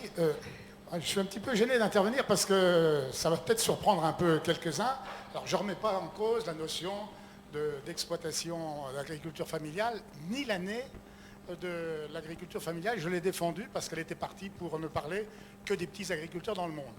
Mais on confond quand même quelques principes, quoi, puisque d'un côté, on parle d'un système d'exploitation de type sociétal, et de l'autre côté, on parle économique. Et on veut presque les opposer les uns aux autres. Et moi, j'emploie le moins souvent possible le terme familial pour le remplacer par responsabilité personnelle ou partagée. Parce qu'en réalité, ce dont nous parlons, c'est bien d'une exploitation où les personnes qui dirigent possèdent ou sont responsables du capital, parce que quand c'est le Crédit Agricole qui prête, c'est quand même lui qui est responsable de rembourser, qui est responsable aussi du travail et qui se préoccupe de la succession. Moi qui ai été exploitant agricole pendant 45 ans, alors que ma femme a toujours travaillé à l'extérieur, je considérais être plus en exploitation familiale que d'autres qui avaient leurs femmes qui travaillaient sur l'exploitation et qui n'ont jamais eu de statut. Donc je crois qu'on est dans une situation de comparaison qui est difficile. Et pourtant, il faut défendre ce type d'agriculture. Et puis je suis d'accord avec Madame Gros-Claude, vis-à-vis de l'extérieur, ça ne doit quand même pas être facile de comprendre que l'agriculture et la société défendent cette année une année de l'agriculture familiale au moment où le législateur vient de retirer des textes français la notion de bonne gestion en père de famille. Donc là, j'ai quand même quelques scrupules à continuer, mais il faut, je crois, bien défendre le type d'agriculture que nous concevons tous, mais c'est peut-être pas le terme familial qui est complètement le mieux placé, au moins en ce qui concerne la France.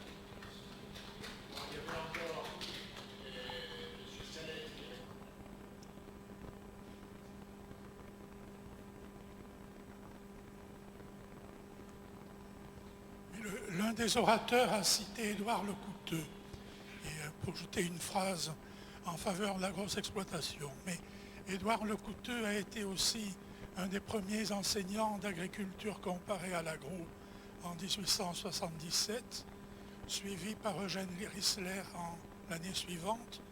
Ils enseignaient l'agriculture comparée. Et j'aurais souhaité que, à travers ces statistiques générales, vous puissiez avoir une approche comparée entre régions, puisque la région de l'Hexagone est multiple. Donc une approche d'agriculture comparée permettrait d'avoir une typologie qui permettrait, je crois, de mieux cerner la diversité de ces exploitations.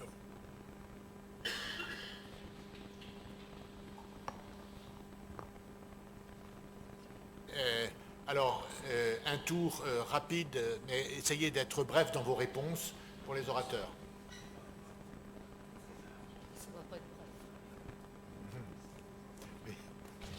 Bon, les questions ont fusé et sont diverses.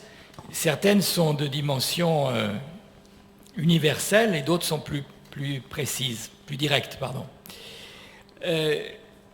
Il y a eu une question sur le coût du foncier pour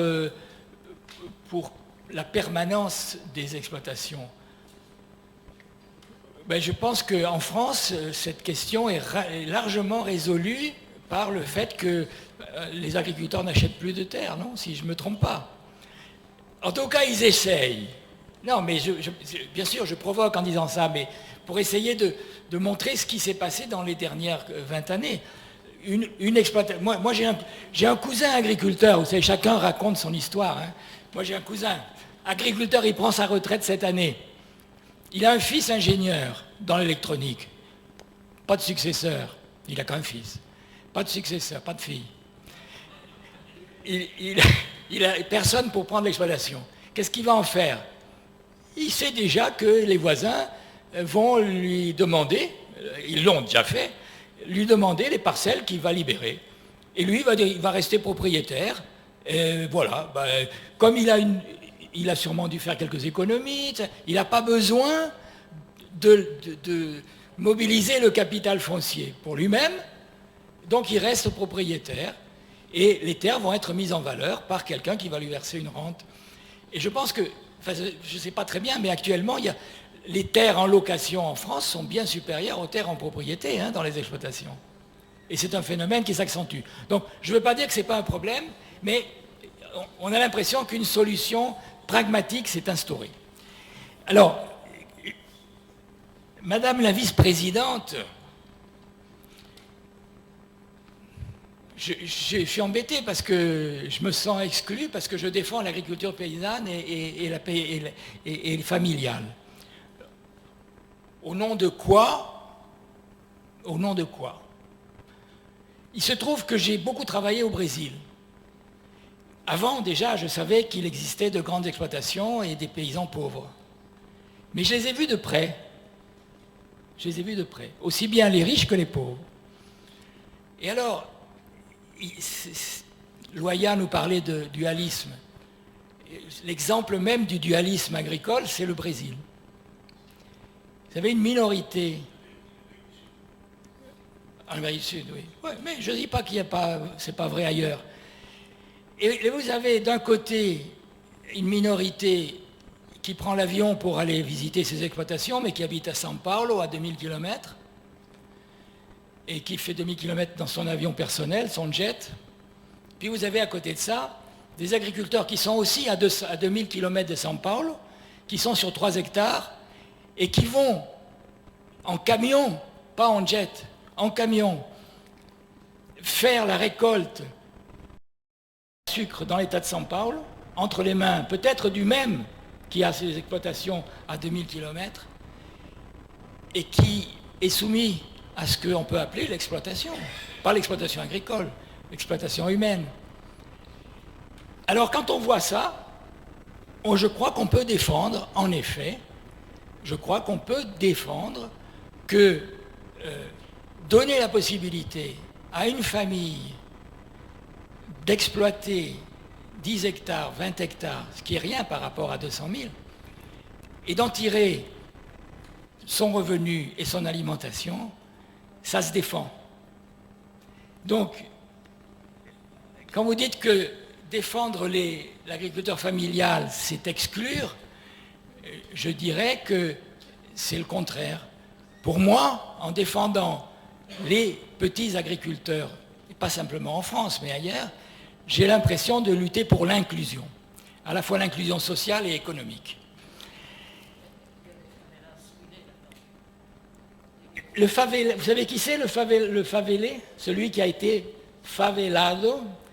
Il était avant quelque chose dans l'agriculture, fils de petit agriculteur sur 3 hectares. Alors il est allé dans les favelas. Bon, enfin bref, ce serait un débat beaucoup plus long encore à prendre. Mais Philippe Lacombe,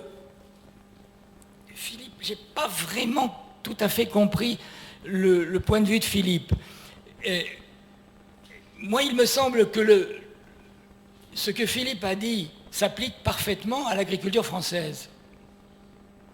Parfaitement, c'est-à-dire cette articulation entre des agriculteurs familiaux qui se sont capitalisés, endettés, modernisés, qui ont innové, qui sont devenus tout autre chose que les agriculteurs familiaux, comme l'a dit Luc Guyot, qui dit « Moi, je ne veux pas employer le terme agriculteur familial, je préfère parler de responsabilité personnelle et partagée. » Mais justement, ça, c'est le produit du développement.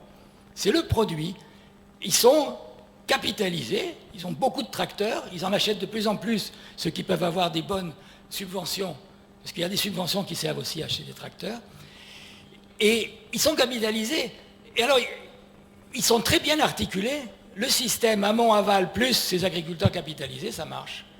Alors, je ne sais pas si... Peut-être que Philippe trouve que c'est bien, je pense, non?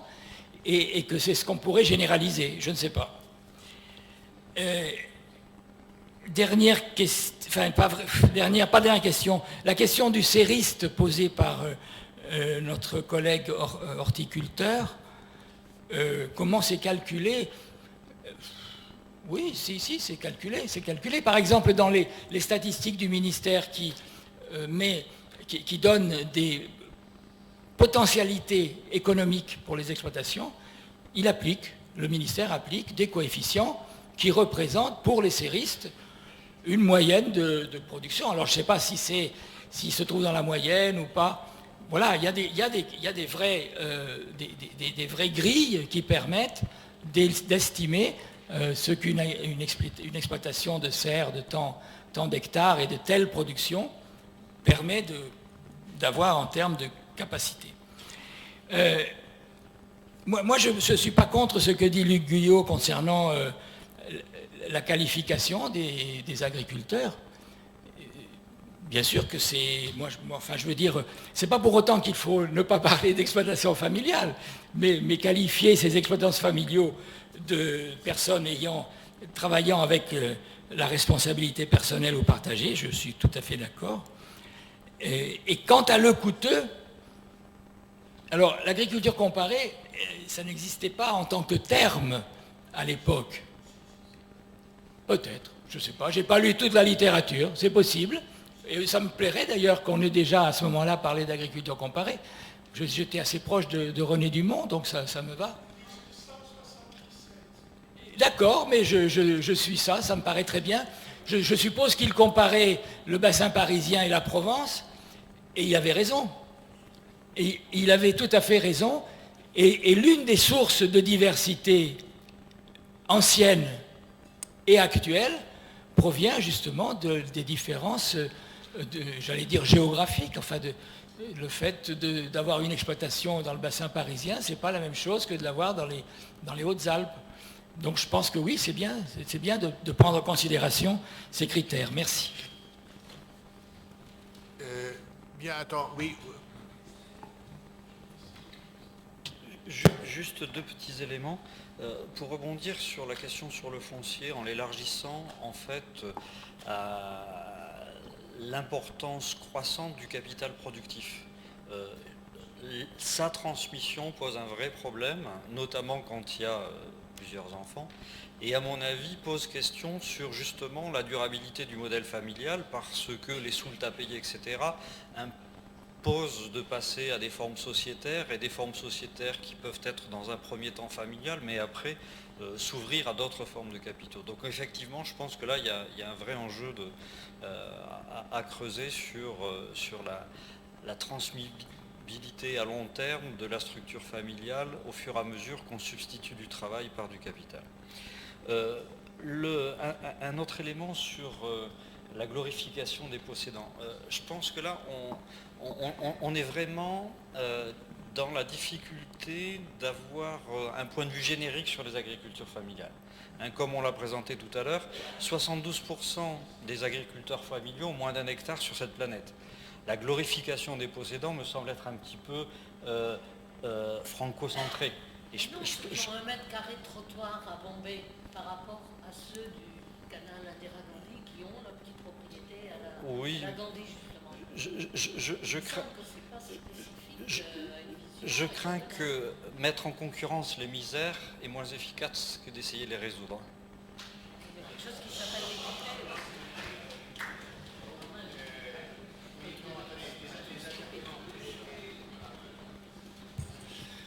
Quelques éléments complémentaires sur notamment le fait de mettre l'accent sur le travail familial, sur le travail salarié. Bon, il nous semble aussi que il y a un certain nombre de raisons qu'on tentera d'expliciter dans des papiers. Mais premièrement, prenons le cas des trajectoires de modernisation à la française ou pays OCDE. Ce qui reste, entre guillemets, de familial, c'est plutôt le capital d'exploitation, la terre. On s'aperçoit que sur ces exploitations-là, le travail familial se réduit.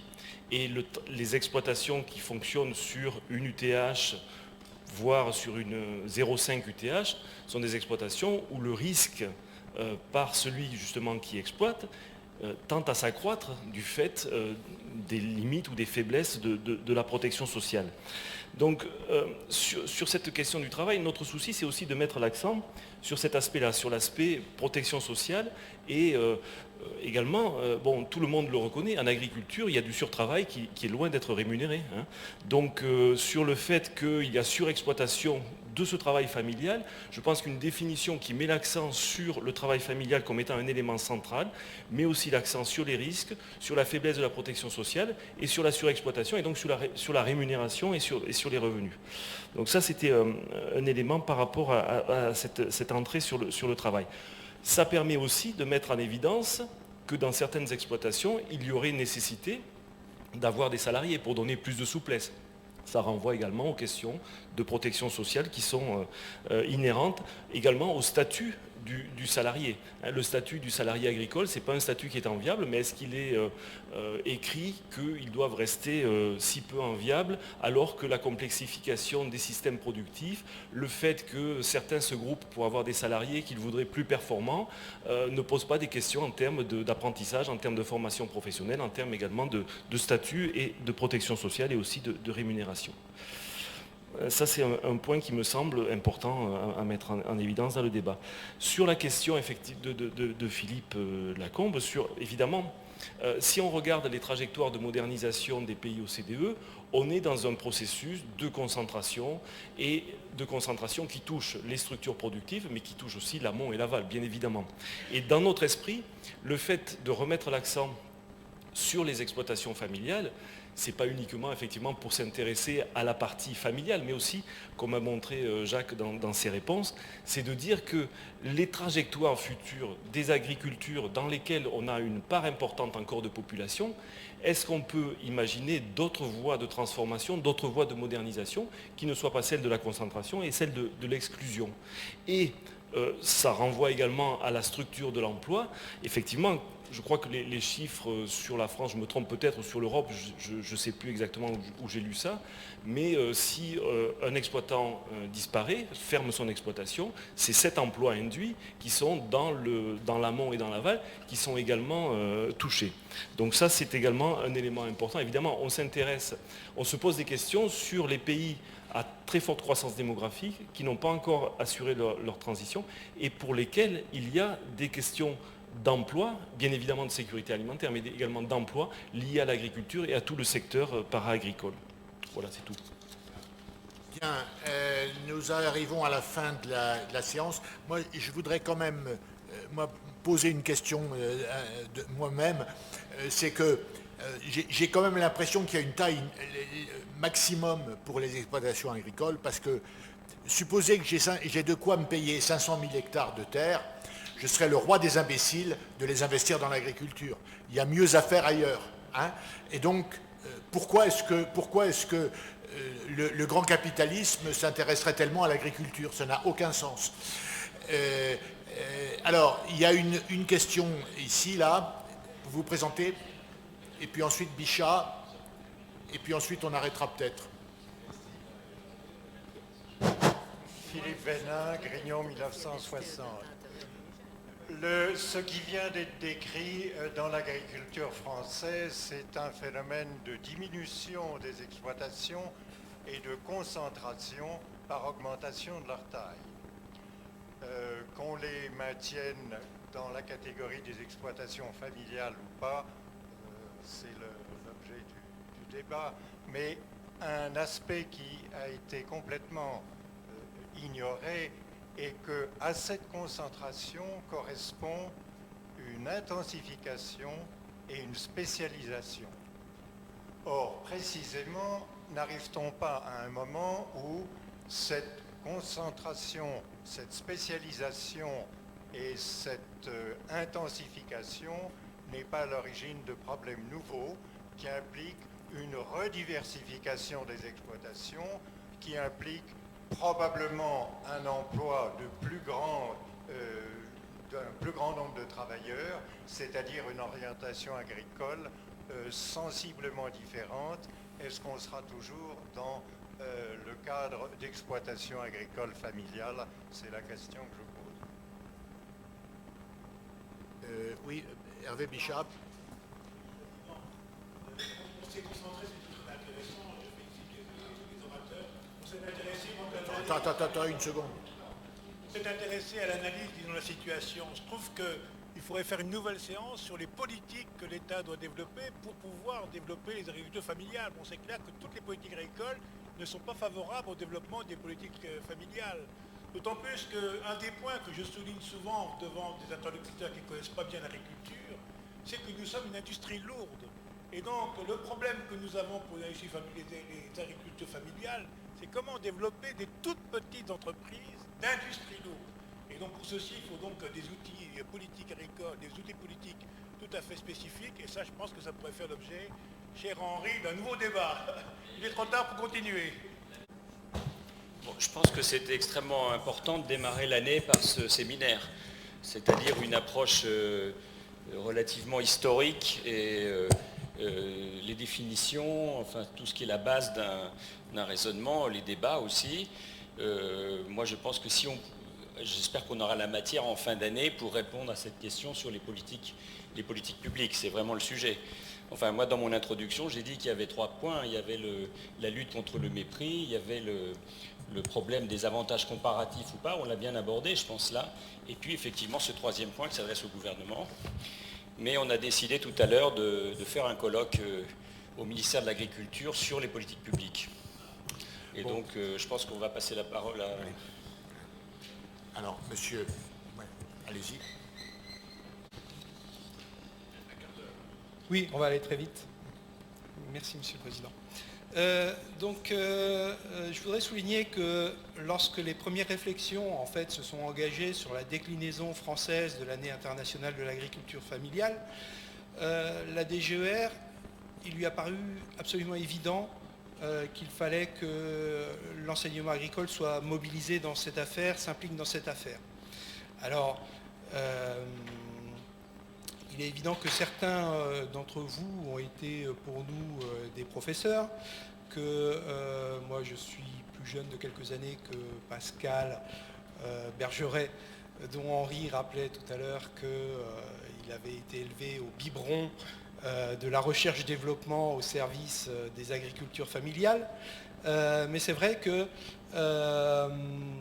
vous nous avez formés à ce travail-là et il est important pour nous aujourd'hui de passer le relais et de faire en sorte que les étudiants soient fortement sensibilisés à ces questions-là et débattent de ces questions avec leurs enseignants, sachant qu'il n'y a pas de réponse toute faite, que les questions sont compliquées.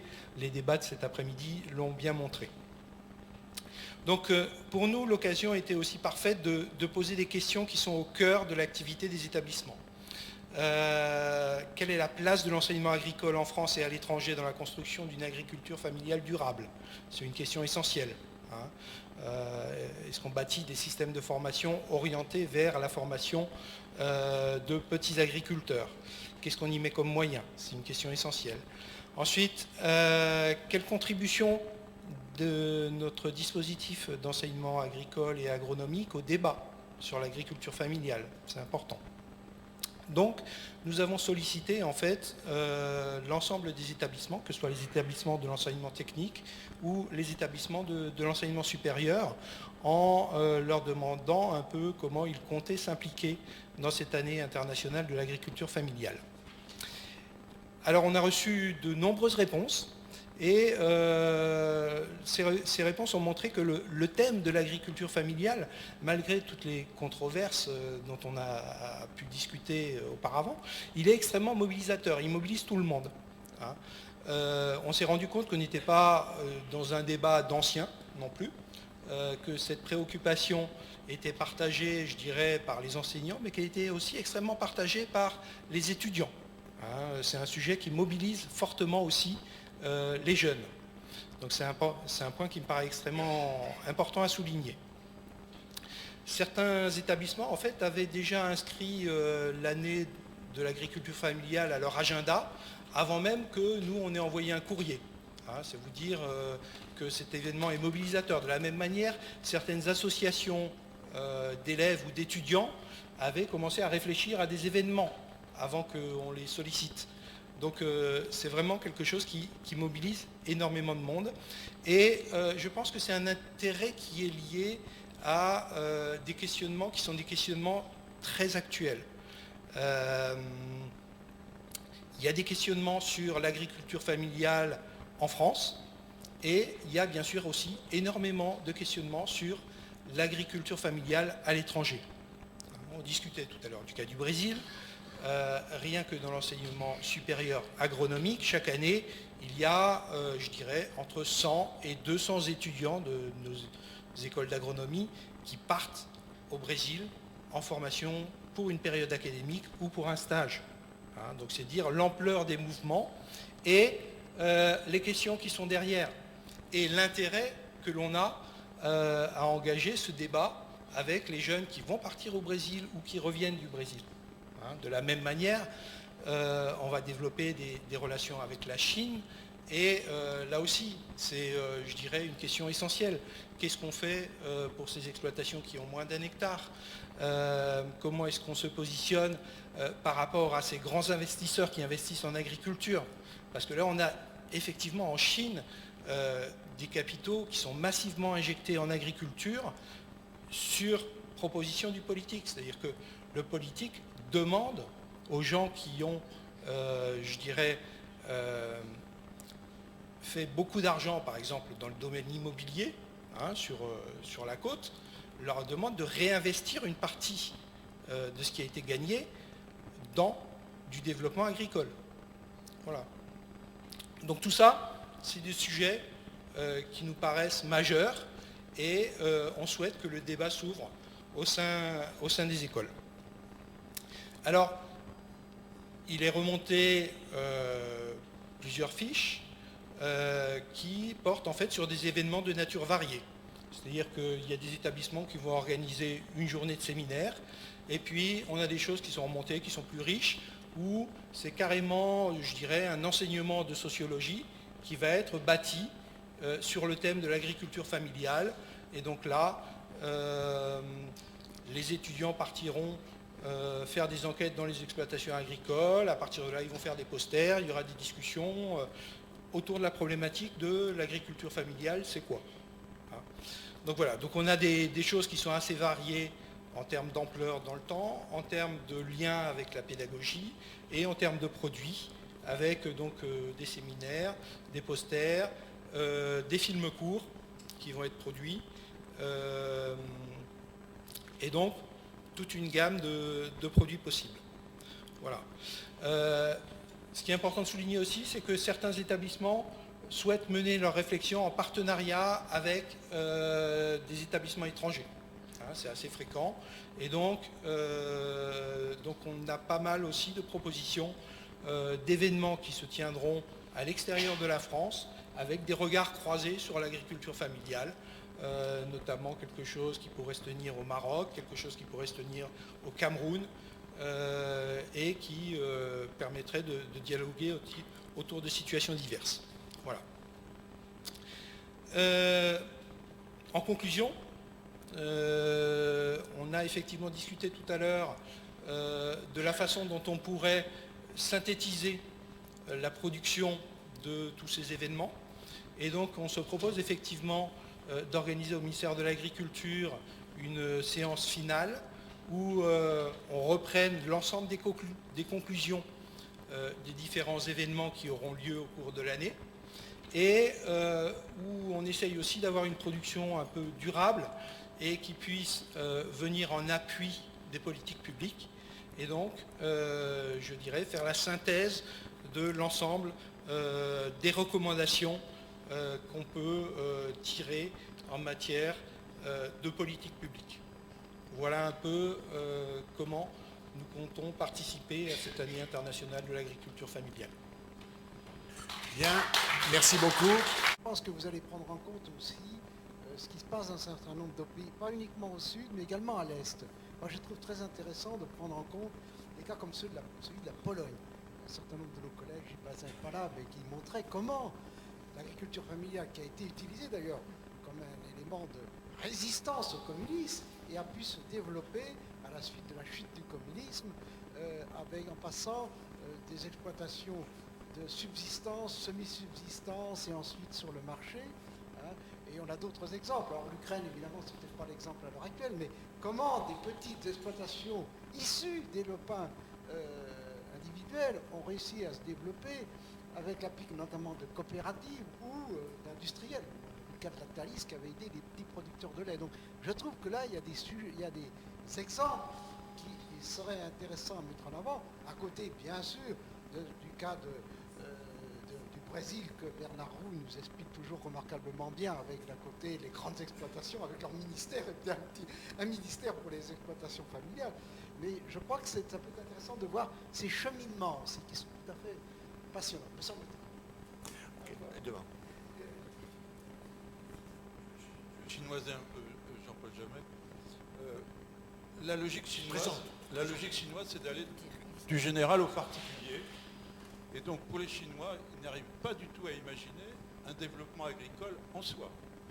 Ils n'imaginent qu'un développement agroalimentaire. Et aujourd'hui, donc ils l'imaginent d'abord à partir de l'aspect industriel et ils l'imaginent de façon intégrée. Et aujourd'hui, ils ont du mal à imaginer des systèmes de développement intensif, notamment des productions animales, qui ne soient pas avec un modèle d'agro-business en réalité. Et moi j'essaye en ce moment de développer un modèle de développement laitier dans le Shaanxi à partir d'exploitations moyennes, sur le modèle, je dirais, du modèle européen. Ils ont du mal, spontanément, ils sont beaucoup plus attirés aujourd'hui par le modèle californien ou le modèle australien. On ne va pas faire de réponse, moi je voulais qu'on fasse des remarques sur l'intervention de M. Vibrecht. On va passer maintenant la parole pour conclure à Pascal Bergeret.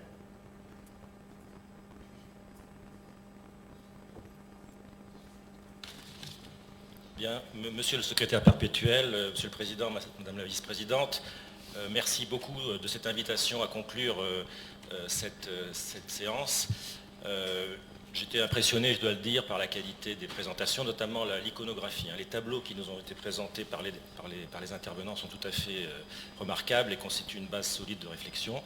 J'étais aussi impressionné par la qualité des débats et je dois vous dire que ça donne envie de venir plus souvent les écouter ici. Alors, il me semble très modestement, si l'on voulait conclure, que notre discussion s'est focalisée autour de deux grands débats, surtout un d'ailleurs, sur les deux, celui, je vais commencer par ça, autour de l'agriculture familiale par rapport à l'agriculture de firme. Ce débat que l'on croyait clos, moi je me rappelle quand j'étais étudiant à l'agro de Montpellier, Philippe Lacombe était mon professeur d'économie, on étudiait avec fascination les textes des marxistes qui étudiaient la question agraire et qui essayaient de traquer dans le moindre détail, dans le moindre indicateur, des signes de la conquête par le capitalisme de cette agriculture, et n'en trouver finalement que fort peu, et parfois avec déception, parce qu'évidemment, un capitalisme triomphant par rapport à l'agriculture, ça justifiait la collectivisation des terres, ça justifiait les grandes fermes d'État, puisque du coup, les moyens de production retournaient au peuple. Eh bien, on croyait ce débat clos, on se disait en effet, il y a eu résistance, il y a résistance de l'agriculture familiale par rapport au capitalisme, ou alors certains autres disaient il y a asservissement de l'agriculture familiale par rapport au capitalisme, qui lui laisse faire un certain nombre de tâches pour lesquelles il est mal armé, et qui finalement récupère les matières premières à bas prix pour la suite. Et puis ce débat, il a ressurgi, Henri l'a rappelé, avec tout ce qui tourne autour du land grabbing, une nouvelle menace pour l'agriculture. Et alors évidemment, on l'analyse comme on veut, certains comme Marcel Benzoyer disent c'est à cause de la baisse tendancielle du taux de profit, finalement, les capitaux, ils vont s'investir là où ils ne s'investissaient pas avant parce qu'il y a une baisse tendancielle du taux de profit et certaines activités deviennent intéressantes pour le capital alors qu'elles ne l'étaient pas auparavant. D'autres disent non, c'est à cause de ce qui s'est passé avec la flambée des prix agricoles qui ont fait de l'agriculture un secteur finalement attractif pour le capital. On constate aussi avec inquiétude évidemment la connivence ou la complicité des États qui n'hésitent pas à brader un certain nombre de leurs terres, enfin des terres nationales pour des firmes étrangères. Donc tout ça est un cocktail un peu nouveau et inquiétant pour certains qui donc a justifié en partie le lancement de cette année de l'agriculture familiale. Donc ce débat-là qui ressurgit, il faut suivre les évolutions. C'est peut-être pas le débat le plus fondamental, parce que tout porte à penser que quand même l'agriculture familiale, d'une manière ou d'une autre, va rester la forme dominante d'agriculture sur la planète.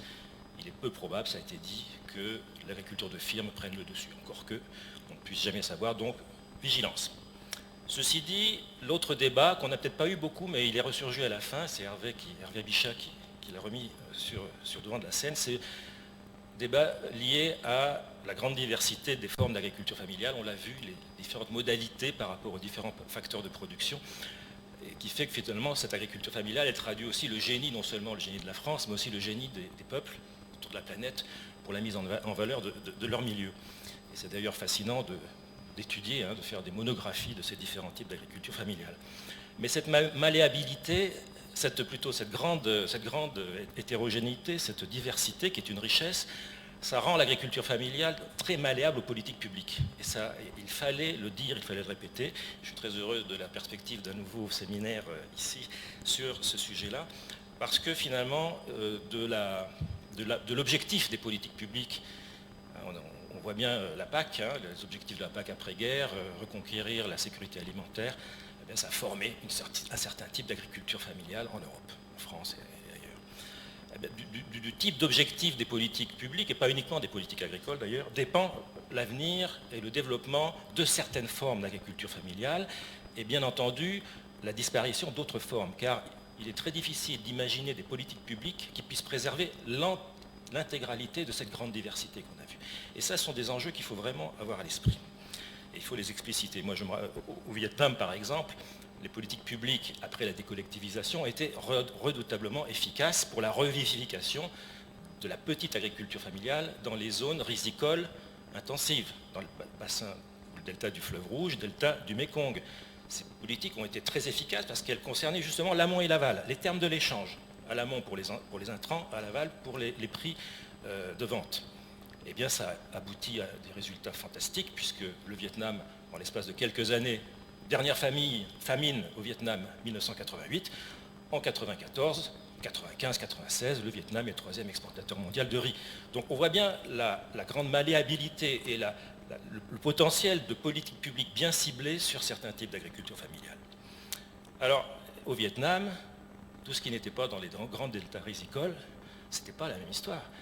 Les agricultures de montagne, sur des friches brûlis, les agricultures de collines, elles n'ont pas subi la même évolution et ont été délaissées.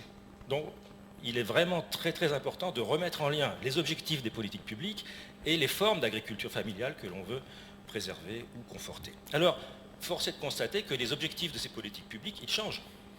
Ils changent avec le temps. On est bien souvent encore dans les objectifs de sécurité alimentaire, bien sûr, notamment avec ce qui se passe en ce moment. En Méditerranée, puisqu'il faut bien que je dois parler de Méditerranée, je m'excuse, je suis à l'Institut agronomique méditerranéen de Montpellier, du SIAM. En Méditerranée, prenez l'Égypte, prenez l'Algérie, il est impensable que ces pays, dans un avenir que l'on puisse imaginer, comblent leur déficit alimentaire. C'est pas possible, vu le poids démographique, vu l'importance des importations. Donc cet objectif des politiques publiques, c'est certes de minimiser, de réduire le plus possible le déficit alimentaire, mais c'est aussi, et de plus en plus maintenant, la stabilité sociale, le développement des territoires, le développement rural, et de faire en sorte que les populations puissent vivre dans leur territoire, de l'agriculture, mais aussi d'autres activités. C'est l'emploi des jeunes, c'est le statut de la femme. Et toutes ces préoccupations politiques, on sent que ça va changer les politiques. Ça va changer les outils. Alors, ils sont à imaginer de nouveaux outils de développement territorial, de développement rural, où l'agriculture reste au centre, une agriculture familiale, revivifiée. Ça, c'est un des enjeux majeurs en Méditerranée à l'heure actuelle. Dans d'autres régions du monde, il y aura d'autres enjeux peut-être. Donc, je me réjouis du fait que cette dimension sur les politiques publiques a été remise sur le devant lors de ce débat. Je pense que c'est très très riche comme idée de nouveaux débats, et je pense qu'il faut se réjouir d'une manière générale de cette année de l'agriculture familiale, des agricultures familiales, puisque tout ce qui contribue à remettre l'agriculture sur le devant de la scène et dans l'agenda politique ne peut être que bénéfice au bien public. Merci.